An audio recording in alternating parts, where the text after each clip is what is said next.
Good morning everyone.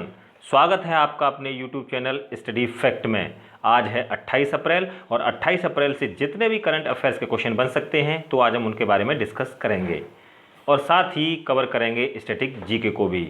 लेकिन उससे पहले करेंगे दोनों का क्विक रिवीजन। निम्न में से किस व्यापारिक समूह के नेताओं ने वेबिनार में भाग लिया है? तो ये लिया है प्राण समूह, इफेट समूह और C8 समूह ने। कोल इंडिया लिमिटेड चालू वित्त वर्ष में कितने मिलियन टन कोयले का उत्पादन करेगा? तो ये करेगा 710 मिलियन टन का। ई कार्यालय नामक ई ऑफिस एप्लीकेशन किसके द्वारा शुरू किया गया है? तो ये किया गया है CISF के द्वारा।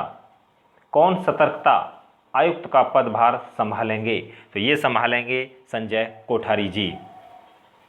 वर्चुअल कोर्ट के जरिए अदालतों में सुनवाई शुरू करने वाला पहला देश का राज्य कौन सा बन गया है? तो ये बन गया है भारत देश का यूपी राज्य।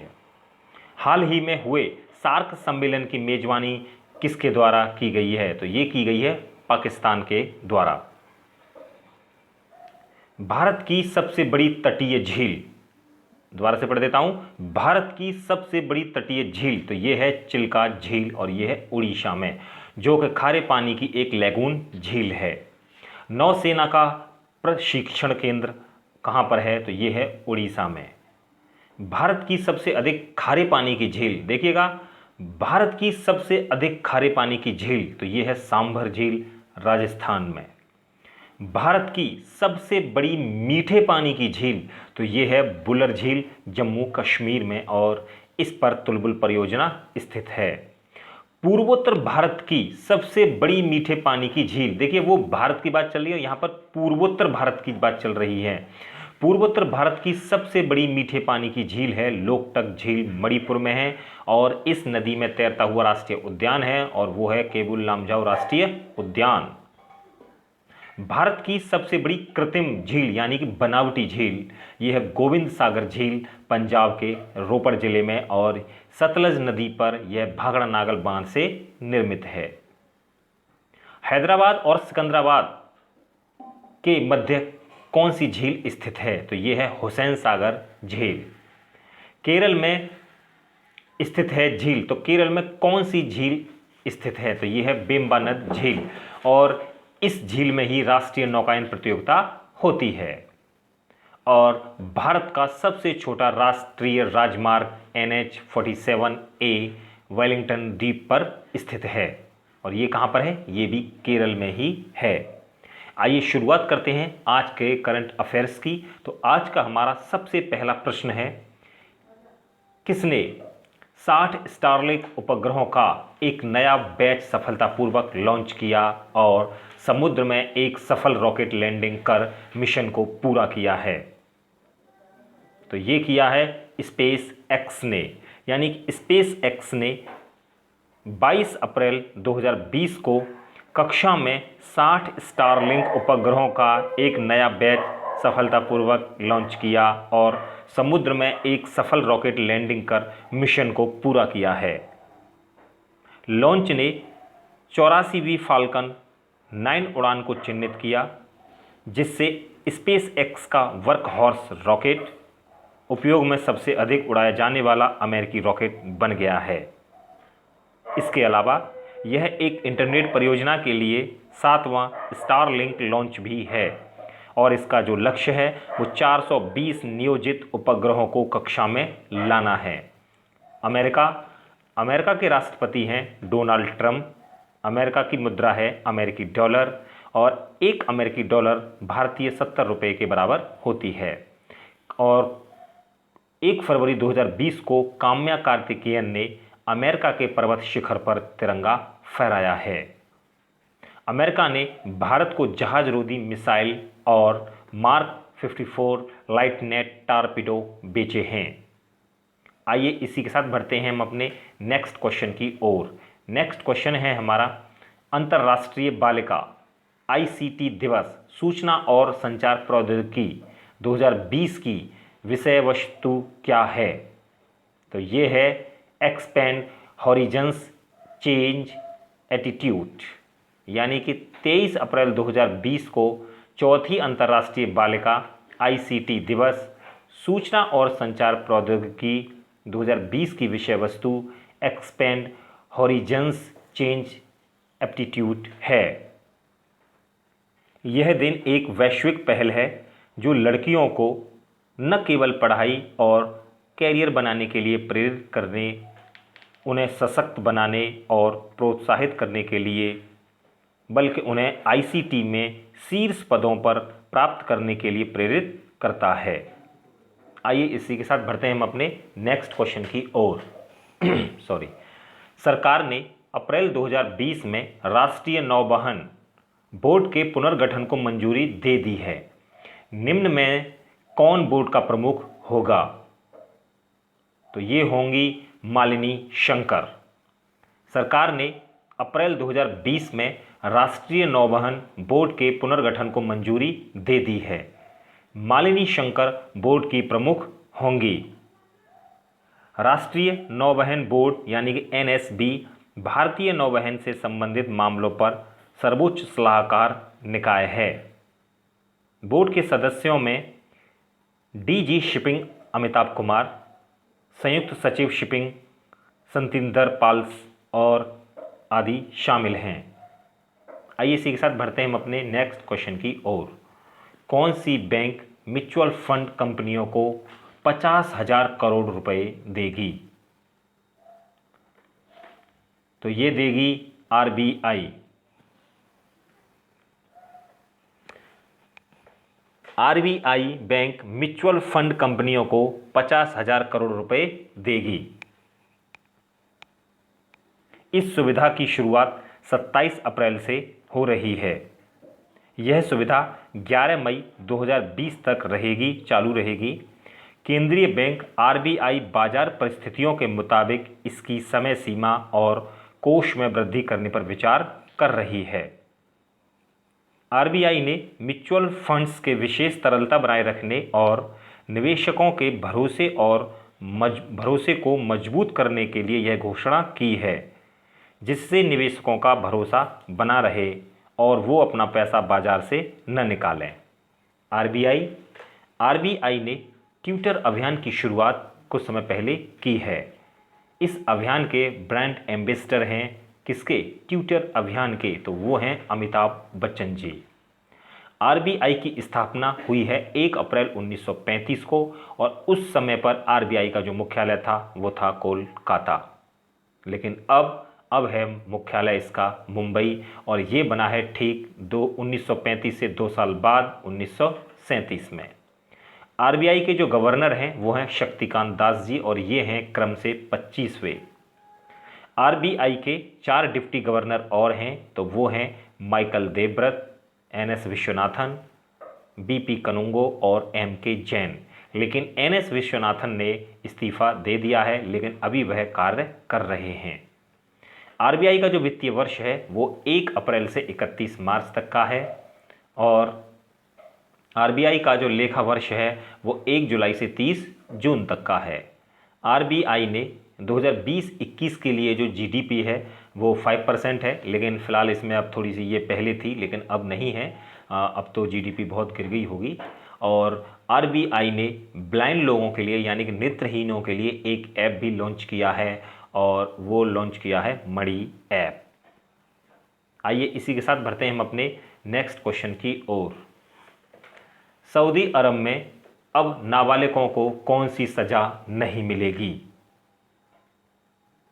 तो ये नहीं मिलेगी अब सज़ा-ए मौत, यानी कि सऊदी अरब के राजा सलमान बिन अब्दुल अजीज अल सऊद ने नाबालिगों द्वारा किए गए अपराधों के लिए मौत की सज़ा को समाप्त कर दिया है।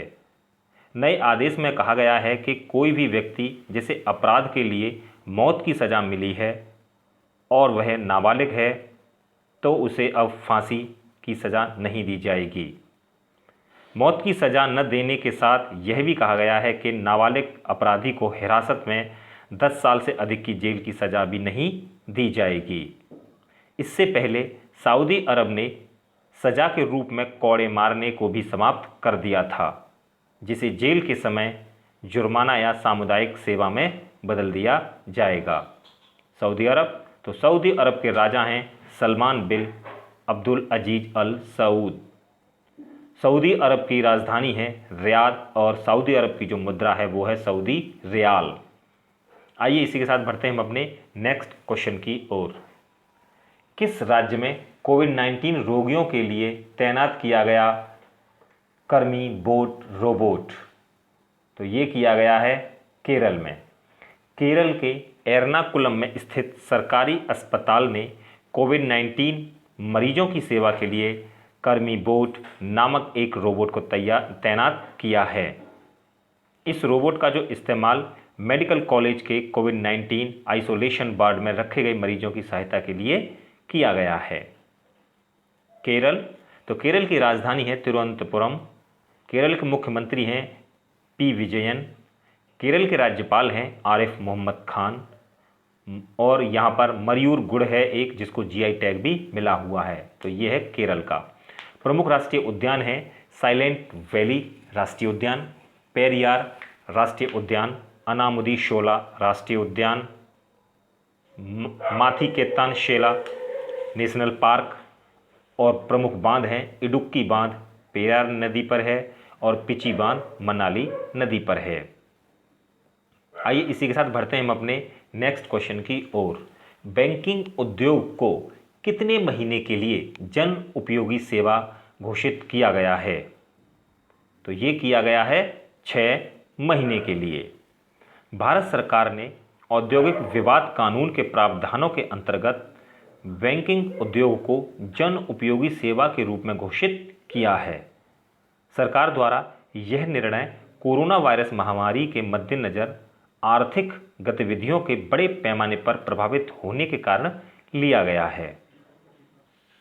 श्रम और रोजगार जो मंत्री हैं वो हैं हमारे संतोष कुमार गंगवार जी। आइए इसी के साथ बढ़ते हैं हम अपने नेक्स्ट क्वेश्चन की ओर। किस राज्य की सरकार ने दवाओं की होम डिलीवरी देने के लिए शुरू की है धन्वंतरी योजना? तो ये की है असम सरकार ने। असम सरकार ने दवाओं की होम डिलीवरी देने के लिए धन्वंतरी नामक नई योजना की शुरुआत की है। इस योजना के अंतर्गत मरीज मोबाइल के जरिए अपनी दवा का पर्चा स्वास्थ्य कार्यकर्ताओं को भेजकर सूचित कर सकेंगे, जिससे बाद स्वास्थ्य विभाग यह सुनिश्चित करेगा कि यह दवाएं उन तक जल्द पहुंचाई जाएं।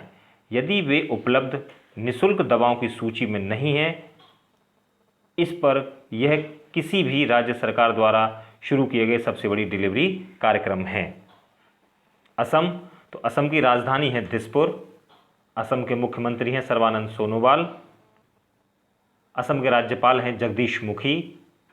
और असम का जो राष्ट्रीय उद्यान है वो है काजीरंगा राष्ट्रीय उद्यान, मानस राष्ट्रीय उद्यान और राजीव गांधी राष्ट्रीय उद्यान। आइए इसी के साथ बढ़ते हैं हम अपने नेक्स्ट क्वेश्चन की ओर। किस देश की पूर्व कप्तान सना मीर ने अंतर्राष्ट्रीय क्रिकेट से संन्यास ले लिया है? तो ये ले लिया है पाकिस्तान ने। पाकिस्तान की पूर्व महिला कप्तान सना मीर ने अंतर्राष्ट्रीय क्रिकेट से संन्यास ले लिया है।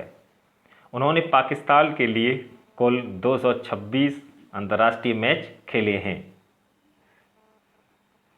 यहाँ पर हमारे करंट अफेयर्स के क्वेश्चन समाप्त होते हैं। पढ़ते हैं आज के स्टैटिक जीके के प्रश्न। आज के जो प्रश्न लिए गए हैं वो लिए गए हैं हमारे बंगाल के गवर्नर के रूप में प्रश्न लिए गए हैं। लॉर्ड लिटिन, इनका जो कार्यकाल है वो है 1876 से 1880 तक का। इनके समय में अकाल पड़ा और अकाल आयोग की स्थापना भी की गई। किसके कार्यकाल में? तो लॉर्ड लिटिन के शासन काल में। और अलीगढ़ यानी कि यूपी के अलीगढ़ में एक मुस्लिम एंग्लो प्राच्य विश्वविद्यालय की भी स्थापना की गई है। लॉर्ड रिपन यानी कि 1880 से लेकर 1884 तक, इन सब में थोड़ा थोड़ा अभी 2-4 हैं, ये 4-4 साल का सिर्फ इनमें डिफरेंस है। लॉर्ड रिपन, तो इनका कार्यकाल है 1880 से लेकर 1884 तक का। स्थानीय स्वशासन की शुरुआत की किसने की? लॉर्ड रिपन ने। और भारत में सन 1881 ईस्वी में नियमित जनगणना करवाई। किसने? लॉर्ड रिपन ने। यहाँ पर मेन पॉइंट लिखे गए हैं उनके, वैसे तो उन्होंने बहुत सारे काम किए, लेकिन परीक्षा की दृष्टि से जो इम्पोर्टेंट है हमने वही पॉइंट इसमें डाले हैं। जब से, यानी कि 1881 से अब तक प्रत्येक 10 वर्ष पर की जाती है जनगणना, और अब 2021 में यह होगी, यानी प्रत्येक 10 वर्ष के अंतराल पर यह जनगणना कराई जाती है। और पहली जो जनगणना हुई थी भारत देश में वो हुई थी 1872 में लॉर्ड मेयो के शासन काल में। इसके बाद आते हैं लॉर्ड डफरिन। तो इनका जो कार्यकाल है वो है 1884 से लेकर 1888 तक का। इनके शासनकाल में एक महत्वपूर्ण बात ये हुई कि 28 दिसंबर 1885 को A.O. ह्यूम के द्वारा भारतीय राष्ट्रीय कांग्रेस की स्थापना की गई। और कभी कभी पूछ लिया जाता है कि ये जो कांग्रेस जो शब्द दिया है ये लॉर्ड डफरिन के दिमाग की उपज है। इसके बाद आते हैं लॉर्ड लैंसडाउन। इनका जो कार्यकाल है वो है 1888 से लेकर 1894 तक का। इनके समय में भारत और अफगानिस्तान के मध्य डूरंड रेखा, सीमा रेखा का निर्धारण किया गया। इसके बाद में है लॉर्ड एल्गिन द्वितीय, 1894 से 1899 तक का। इन्होंने एक बात कही थी, यानी कि कथन है, स्लोगन है, भारत को तलवार के बल पर विजित किया गया है और तलवार के बल पर ही इसकी रक्षा की जाएगी। तो ये कथन या स्लोगन किसका है? तो ये बात कही थी लॉर्ड एल्गिन द्वितीय ने भारत के लिए।